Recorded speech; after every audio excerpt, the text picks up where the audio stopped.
નમસ્કાર મિત્રો, સ્વાગત છે તમારું આપણી આ યુટ્યુબ ચેનલમાં જેનું નામ છે ગુજરાતી જીકેની જમાવટ. મિત્રો, આજના વિડીયોમાં આપણે વાત કરીશું ગત રોજ મિત્રો કેબિનેટ કક્ષાની બેઠક મળી હતી. માનનીય વડાપ્રધાન શ્રી નરેન્દ્રભાઈ મોદીની અધ્યક્ષતામાં મળેલી આ કેબિનેટ કક્ષાની બેઠકમાં કરોડોની સંખ્યામાં દેશમાં જે શ્રમિકો છે કે જેઓ લઘુત્તમ વેતન મેળવે છે તેવા કર્મચારીઓના લઘુત્તમ વેતનમાં વધારાને લઈ અને મિત્રો મંજૂરીની બહાર મારવામાં આવી હતી.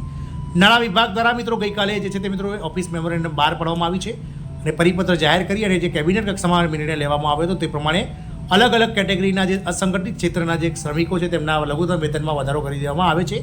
જાણીએ વિડીયોમાં વિગતવાર કે કઈ કઈ કેટેગરીના જે મજૂરો છે, જે કામદારો છે, તેમના લઘુત્તમ વેતનમાં કેટલો વધારો કરાયો છે અને ક્યારથી લાગુ થશે આ વધારો, તેના વિશે વિડીયોમાં વિગતવાર ચર્ચા કરીએ. તો વિડીયોના અંત સુધી આપ બન્યા રહો અને જો ચેનલમાં તમે નવા છો તો ચેનલને લાઇક, શેર અને સબસ્ક્રાઇબ કરી બાજુમાં રહેલું બેલ આઇકોન દબાવી દો, જેથી કરીને ચેનલ પર મૂકવામાં આવતા વિવિધ ભરતીઓના નોટિફિકેશન, વિવિધ ભરતીઓના પરિણામ અને આવા સરકારી કર્મચારી પેન્શન યોજનાઓને લગતા પરિપત્રો તમને સરળતાથી ચેનલના માધ્યમથી ઉપલબ્ધ થઈ જાય.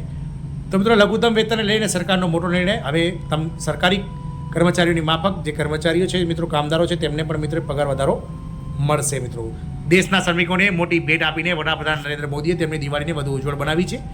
વાસ્તવમાં સરકારે કામદારો માટે વીડીએમાં વધારો કરવામાં આવ્યો છે, એટલે કે વર્ચ્યુઅલ ડીએમાં સુધારો કરે છે, મોંઘવારીમાં સુધારો કરે છે અને લઘુત્તમ વેતન દરને વધારીને જે સ્કિલ્ડ કર્મચારીઓ છે તેમને ₹1035 પ્રતિ દિવસ કરવાની જાહેરાત કરી છે. આ જાહેરાત પછી કામદારોને દર મહિને કેટલા પૈસા મળશે તેના વિશે જાણીએ. તો વડાપ્રધાન નરેન્દ્રભાઈ મોદીએ અસંગઠિત ક્ષેત્રના કામ કરતા લાખો મજૂરોને મોટી રાહત આપી છે.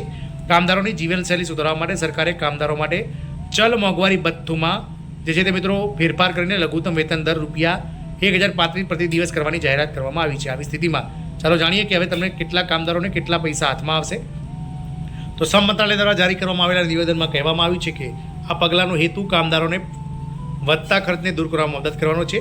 આ ફેરફાર પછી બાંધકામ, સફાઈ, લોડિંગ અને માલ સામાનના અનલોડિંગ જેવા અકુશળ કામદારમાં રોકાયેલા કામદારોને ઝોન એમાં લઘુત્તમ વેતન ₹783 પ્રતિ દિવસ મળશે, એટલે કે કુલ ₹20,358 પ્રતિ માસ મળવા પાત્ર થશે.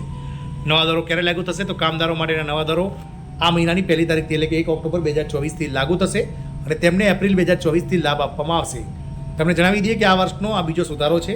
આ પહેલાં એપ્રિલ મહિનામાં આ ફેરફાર કરવામાં આવ્યો તો અર્ધકુશળ કામદારો માટે લઘુત્તમ વેતન ₹868 પ્રતિ દિવસ એટલે કે ₹22,569 પ્રતિ માસ નક્કી કરવામાં આવી છે અને કુશળ કારકુન અને નિશસ્ત્ર ચોકીદાર અથવા ગાર્ડ માટે ₹954 પ્રતિ દિવસ એટલે કે ₹24,804 પ્રતિ માસ પગાર નક્કી કરવામાં આવ્યો છે. અત્યંત કુશળ અને સશસ્ત્ર ચોકીદાર અથવા ગાર્ડ માટે લઘુત્તમ વેતન મહત્તમ ₹1035 એટલે કે કુલ ₹26,910 પ્રતિ માસ જે છે તે નક્કી કરવામાં આવી છે. વીડીએમાં સુધારો કરીને લઘુત્તમ વેતનમાં વધારાની જાહેરાત. છેલ્લો સુધારો એપ્રિલ 2024માં કરવામાં આવ્યો હતો. લઘુત્તમ વેતન દરને કૌશલ્ય સ્તરના આધારે વર્ગીકૃત કરવામાં આવે છે.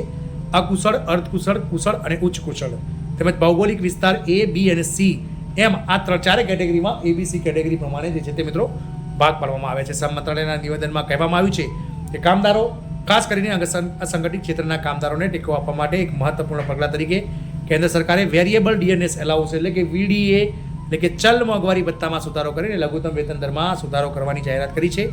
લઘુત્તમ વેતન દરો વિશે વિગતવાર માહિતી શ્રમ કમિશનર કેન્દ્રની જે ઓફિશિયલ વેબસાઇટ છે clc.gov.in ની વેબસાઇટ પરથી ઉપલબ્ધ છે. વેતન દરો વર્ષમાં 2 વાર વધારવામાં આવે છે. તો કેન્દ્ર સરકાર દર 6 મહિને ઔદ્યોગિક કામદારો માટે કન્ઝ્યુમર પ્રાઇસ ઇન્ડેક્સ એટલે કે CPIમાં સરેરાશ વધારાના આધારે વર્ચ્યુઅલ ડીએનએસ એલાઉન્સ એટલે કે VDA વધારવા માટે વર્ષમાં 2 વાર સુધારો કરે છે. પ્રથમ સુધારો 1 એપ્રિલથી અને બીજો 1 ઓક્ટોબરથી અમલ બનાવવામાં આવે છે. અગાઉ દિલ્હીના CM આરટીસીએસ અસંગઠિત ક્ષેત્રના કામદારો માટે લઘુત્તમ વેતન ₹18,066, અર્ધકુશળ માટે ₹19,929 અને કુશળ કામદારો માટે ₹21,970ની જાહેરાત કરી હતી.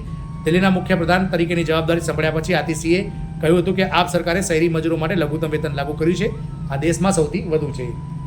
આમ હવે દેશભરના અસંગઠિત ક્ષેત્રના 7 કરોડ કરતાં વધારે જે કામદારો છે કે જેઓ મિત્રો આ અલગ અલગ શ્રેણીમાં અર્ધકુશળ, કુશળ અને સેમી સ્કિલમાં જે કામ કરી રહ્યા છે તેમના માનદ વેતનમાં લઘુત્તમ વેતનમાં સરકારે વધારો કરીને તેમને દિવાળીના બોનસ સ્વરૂપે દિવાળી પહેલાં ભેટ આપી દીધી છે. આશા રાખીશું કે અને રાજ્ય સરકારો પણ આમાં વધારો કરી અને આવા કર્મચારીઓનું જે છે તે મિત્રો દિવાળી સુધારવાનો પ્રયત્ન કરે તેવી આશા છે. જય હિન્દ, અસ્તુ.